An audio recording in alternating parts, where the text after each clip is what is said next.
మా చిన్నాడు రాజా ఇప్పుడు వస్తాడు జైలు నుంచి. నాకు తెలుసమ్మా, అందుకే అతను వచ్చేలాగా మనం శుభం అనుకుంటే రాగానే తీపి తినిపించవచ్చు. వాడి నోటి నుంచి వచ్చే సమాధానమే మా అందరి నోటికి తీపి కబురు బాబు గారు. అమ్మా బాబాయ్ వచ్చాడే. వచ్చావా? నిన్ను గురించే తలుచుకుంటున్నావురా. 100 ఏళ్ళ ఆయుష్. ఎలా ఉన్నావురా? ఎస్పీ గారు కొంచెం అలా పక్కకు వస్తారా? మనం ప్రైవేట్గా మాట్లాడుకుందాం. Why not? షూర్, పద బాబు.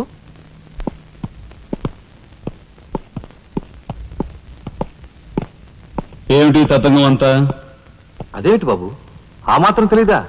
నిశ్చితార్థం.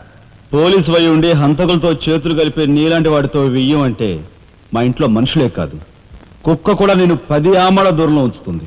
నా సంపదకి మీ దరిద్రానికి 100 ఆమళ్ల దూరం ఉందని తెలిసి కూడా ఏరి కోరి మీ సంబంధం కోసం ఎందుకు వచ్చానో తెలుసా? మీ అన్నయ్య కలెక్టర్ అవుతున్నాడని. తెలుసు.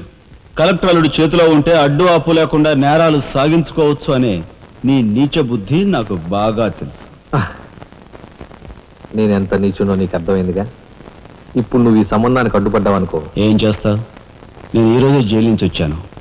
అవసరమైతే పెద్ద నేరం చేసి మళ్ళీ జైలుకి వెళ్ళటానికి రెడీ.